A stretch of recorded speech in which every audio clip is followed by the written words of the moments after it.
그건 아니에요? 왜 그래? 오늘 뭔 날이죠? 오늘 날이죠. 엄청 중요한 날이죠. 내 자리, 내 의자가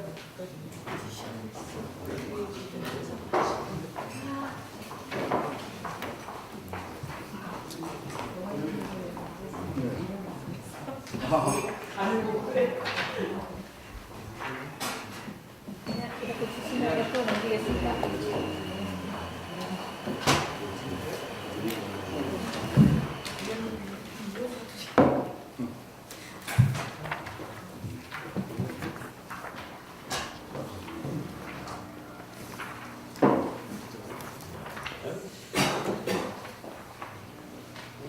할 수시키로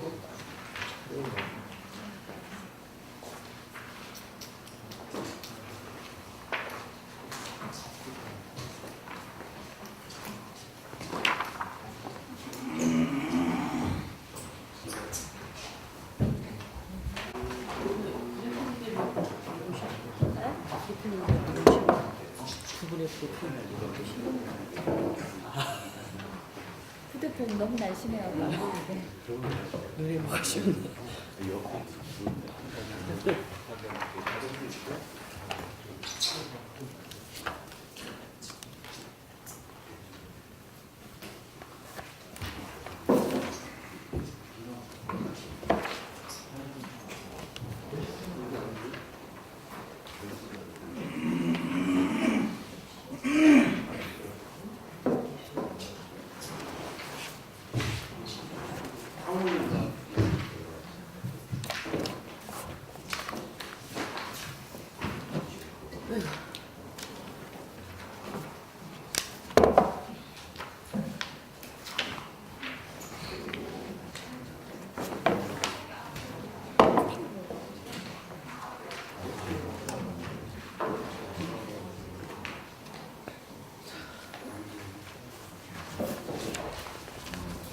네, 회의를 시작하기 전에 말씀드리겠습니다.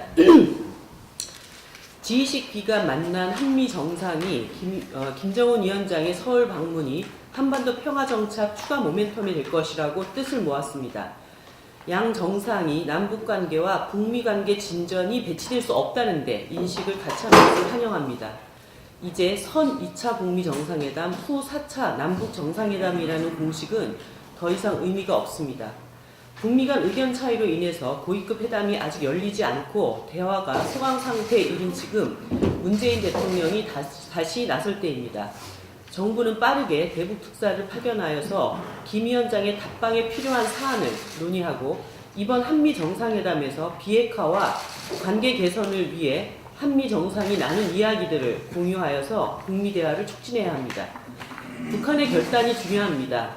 핵 대신 경제를 택한 상황에서 경제 발전의 관건인 제재 문제에 대해 미국이 소극적인 것에 대해서 불만일 것입니다. 그럼에도 남북 대화가 북미 대화를 견인해 왔던 지난 1년을 기억해야 합니다. 정상끼리 만날 현안 문제를 해결하는 것만이 대북 제재 해제로 가는 가장 빠른 길입니다.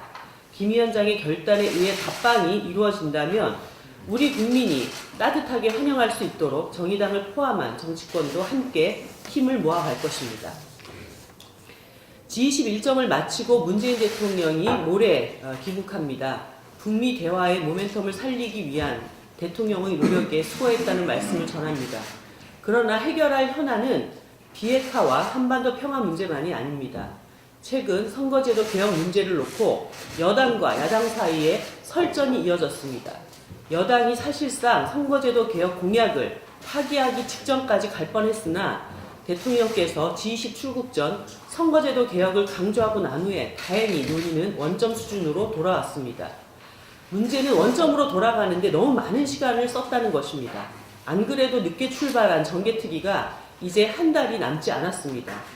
기싸움, 힘싸움이 계속된다면 선거제도 개혁의 연내 성사는 어렵습니다. 결국 선거제도 개혁에 대해 정치적인 담판이 있어야 합니다. 여러 차례 강조한 바대로 선거제도 개혁에 가장 강력한 의지를 가진 대통령께서 여야 대표들과 책임지고 연동형 비례대표제의 대원칙과 의원정수 확대 등의 주요 쟁점에 대해서 결단을 내려야 할 것입니다. 예산 처리 시한 이전까지 대통령께서 5당 회동을 제안해 주실 것을 다시 한번 요청드립니다.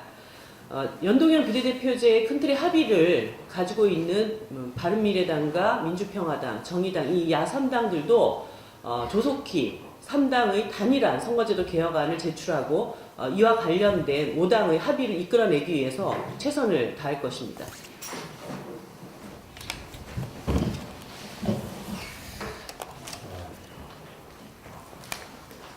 강사법이 대량 회고법이 안 되려면 예산 확보가 필수적입니다. 국회의 전향적인 논의가 필요할 때입니다.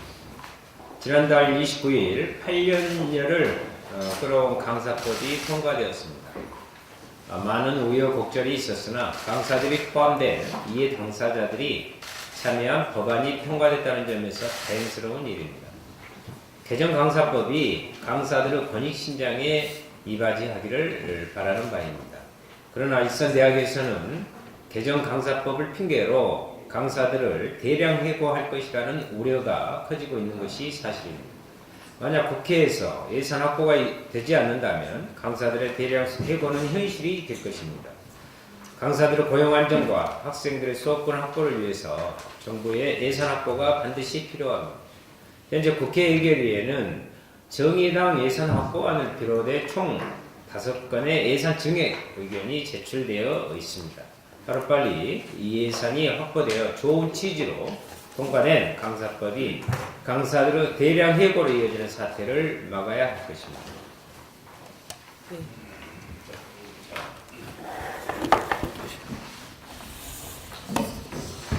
네, 김종대 의원입니다. 국회 예산 심사와 관련해 한 말씀 올리겠습니다. 예산안 심사가 결국 법정 심사기를 넘기고 소소위에서 진행되고 있습니다. 소소위라는 법적 근거도 없는 기구에서 470조 예산 심사가 이루어진다는 것에 대해 예결위원회 한 명으로서 또 국회의원으로서 한없이 부끄럽습니다.